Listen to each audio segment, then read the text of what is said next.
क्या आप भी चाहते हैं कि आपके घर में माँ लक्ष्मी का स्थायी निवास हो, आपके लाइफ में भी अबंडेंस हो, प्रॉस्पेरिटी हो, सुख समृद्धि हो, किसी भी तरह का लोन या कर्ज या ईएमआई चल रही हो तो वो खत्म हो, रिलेशनशिप बेहतर हो, हैप्पीनेस हो, प्रॉस्पेरिटी हो? तो आज आपको एक छोटा सा उपाय बता रही हूँ, वो करिएगा जरूर। 31 अगस्त संडे के दिन से शुरू हो रहे हैं महालक्ष्मी के विशेष व्रत। इसी दिन राधा जी के अवतरण दिवस के रूप में भी मनाया जाता है, राधाष्टमी कहा जाता है इस दिन को। और इसी दिन से शुरुआत होती है महालक्ष्मी के इन विशेष व्रत की, जिनकी पूजा अगर हम कर लेना तो हमारे घर में हर तरह से लाइफ में अबंडेंस भी है, प्रोस्पेरिटी भी है, सुख समृद्धि भी है। किसी भी तरह के सोचिए, अगर जिसके भी घर में महालक्ष्मी का स्थायी निवास हो तो उसे किसी भी तरह की कोई परेशानी नहीं होगी। इस व्रत को करने के लिए पूरे 16 दिन का व्रत होता है ये, और इसमें हर चीज का 16 का बहुत महत्व होता है, चाहे वो 16 गांठ का धागा हो, 16 दीपक हो, या फिर 16 श्रृंगार का सामान ही क्यों ना हो। लेकिन अगर आप इस पूरे व्रत को नहीं कर पाते हैं तो आप एक ये उपाय करिए जरूर से, तो आपके जीवन में बदलाव जरूर आएंगे। और इसके साथ ही 3 दिन का ये व्रत रख सकते हैं। सबसे पहला जो दिन होगा, व्रत होगा, वो होगा 31 अगस्त यानी कि राधा अष्टमी का व्रत।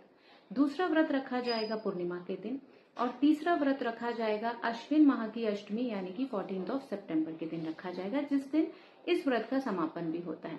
और ये जो उपाय है, आपको क्या करना है, महालक्ष्मी को आपको रोज एक लाल फूल अर्पित करना है और इस मंत्र का जाप करना है। ये मंत्र है ओम श्रीं श्रीये नमः। इस मंत्र का जाप करें, आप देखेंगे कि आपके लाइफ में जो ये पूरा एक सर्कल बना हुआ है कि कभी भी ये ओवरकम नहीं कर पा रहे हैं, कोई ना कोई इश्यूज आ जाते हैं लाइफ में, फाइनेंशियली स्टक फील करते हैं, इन सब इस सर्कल से आप ओवरकम कर सकते हैं।